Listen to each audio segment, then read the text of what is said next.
Good evening. Of all mankind's flaws, I think the worst is the ignorant belief that the world has been fully explored.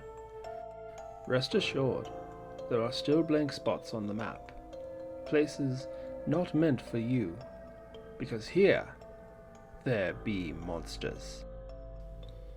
That is what our story is about tonight. It is a tale known as The Monster of Crown Lake.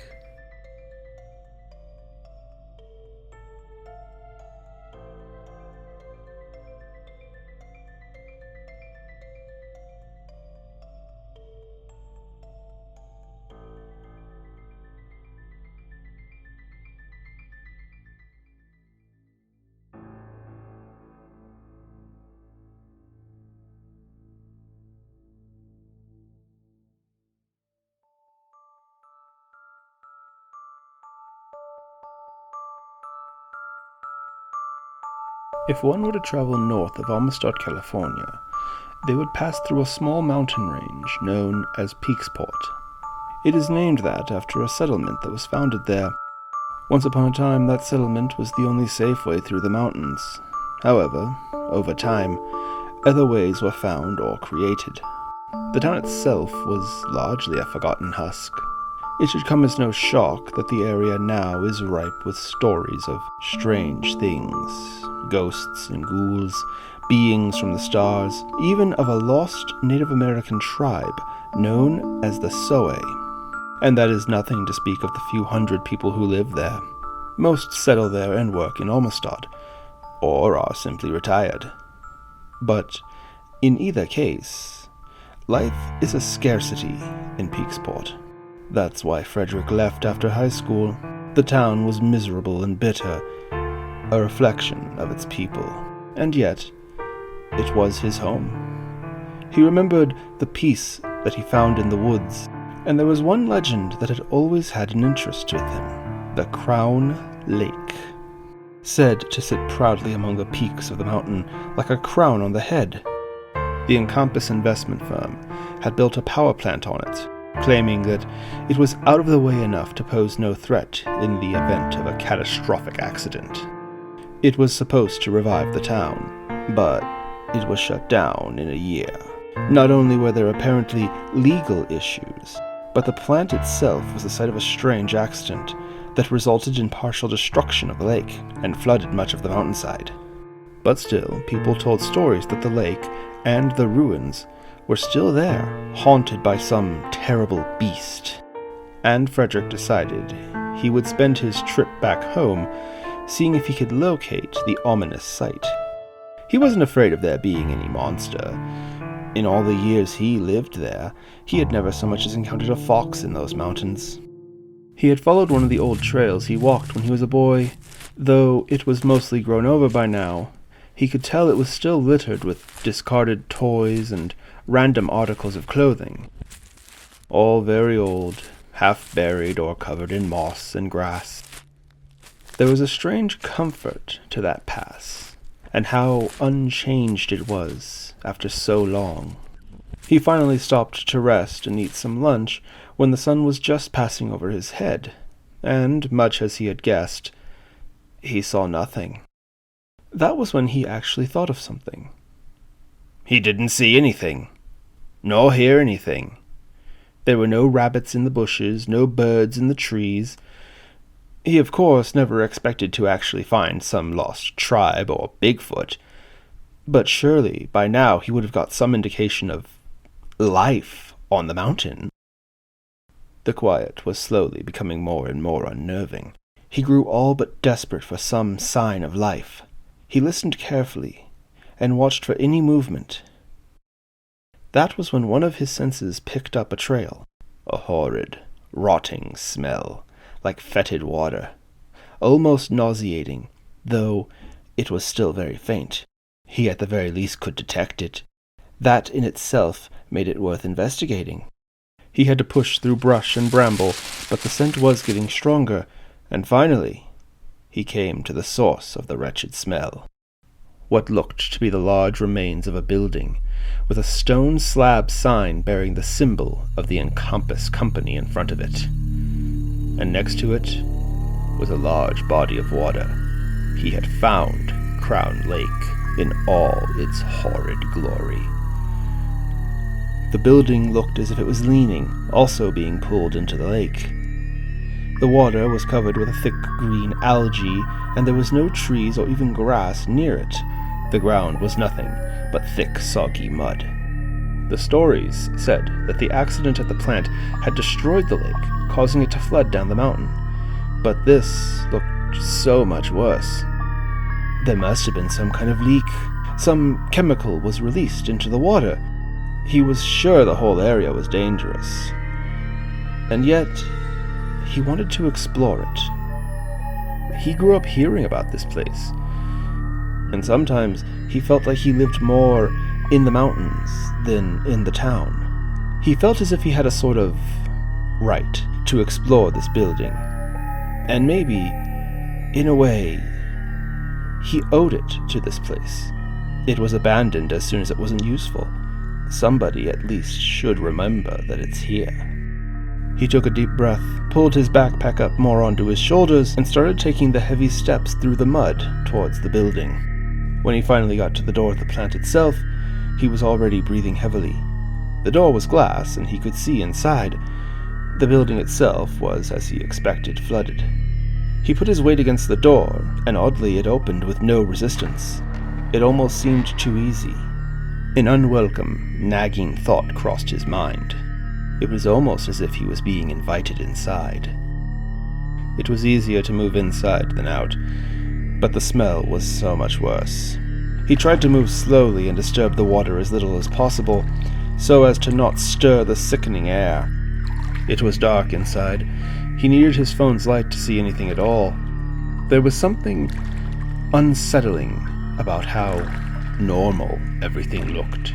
Aside from being flooded with water up to his knees that had debris floating around, it was just an office building. Chairs, tables, pots that probably housed some cheap plant once upon a time. He could almost see the people working there, walking around, exchanging papers, or talking about random topics. There was only one floor of the building, and he had found several parts had broken off and were seeping into the lake. It was almost as if some angry giant had brought their foot down on the place and snapped it in half. But still, there was some exploration to be done. One room stood out. It was large, with faded photos and paintings on the wall, all of which were damaged, with odd markings over them that for some reason reminded Frederick of a flower. At the far end of this room was a desk with a chair. Walking towards it, he saw there was a nameplate that read, Site Manager Oscar. He also found drawers that had managed to keep out of the water. He sat down in the chair and looked into the desk. He discovered several papers. Most looked too old or ruined to actually read, but there was one thing that he could make out. It looked like blueprints of some kind, which revealed the plant had a massive basement, and by the basement section was scribbled the words, Magic Water. Lastly, there were several notices that appeared to be time-off requests. A basement? Magic water? Why were there so many time-off requests? Frederick's head was spinning, though that could have been because of the smell of the ruins. He had discovered an urban legend, only to open a box of conspiracies. He decided it'd probably be best if he left, though. Even if there really was a basement, it would have been completely taken over by the lake by now. He was just stepping out of the room, back into the hallway, when he heard a soft mumbling. His every nerve told him to leave it alone. It was probably just wind or water moving through the building. And yet, he turned and started walking towards the sound.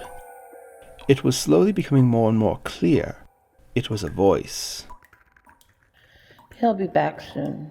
He has to. He wouldn't leave me, and Mother wouldn't abandon me. Mother loves me. But Mother doesn't love failures. And that's why I'm here. No one else got told to wait here in a corpse of a building. Waiting. No, Buzz wouldn't lie to me. I'm not a failure. Stop telling yourself that, Paige. I'm chosen. I am a Gnolly. I just need to wait for Buzz to come back, for Mother to call. Must wait, must wait, must wait. Frederick knew if he looked into the room, he would regret it for the rest of his life, however long that would be. But hearing that mad chatter, he had to look. So, pointing his light into the room, he peeked his head around the corner. What he saw drove the air from his lungs. It was a nightmare. A bent humanoid shape, clawing a strange pattern onto the wall. He felt his lunch going up his throat when he looked at it.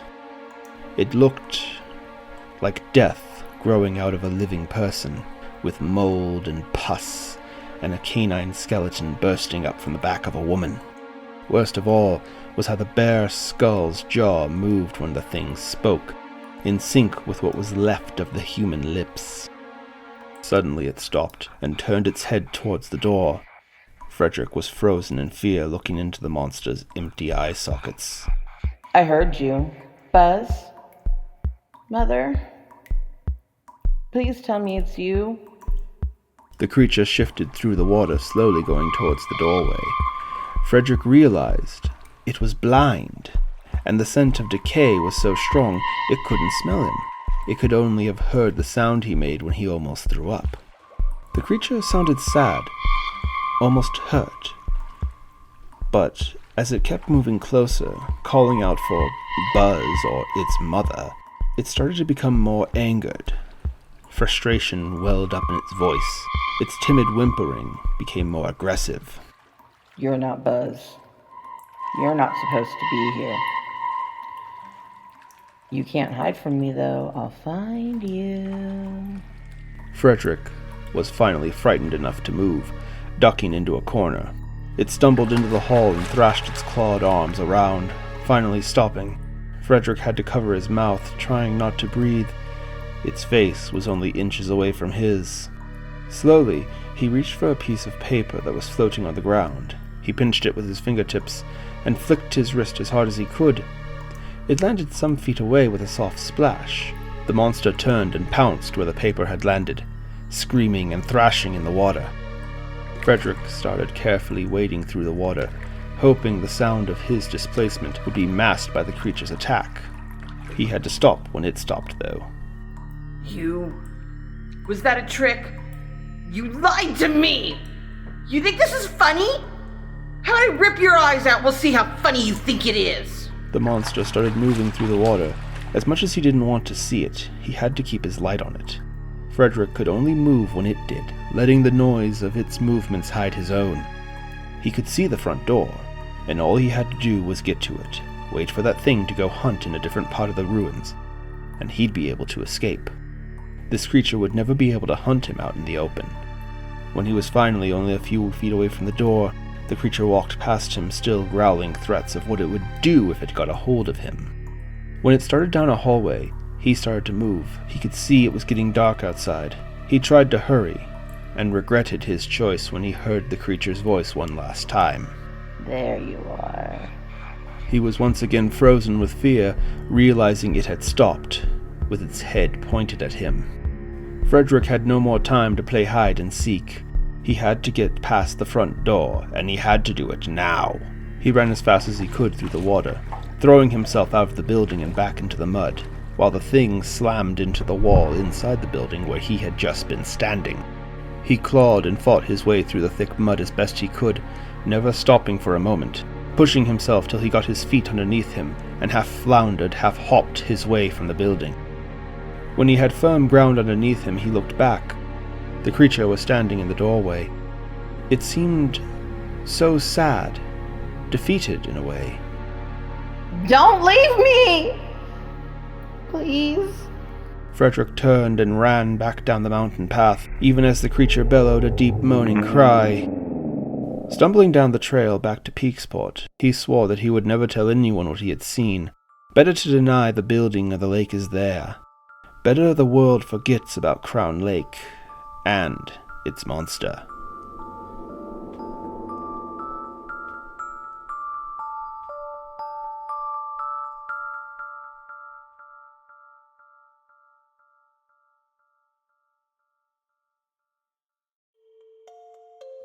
donect itorum convenient.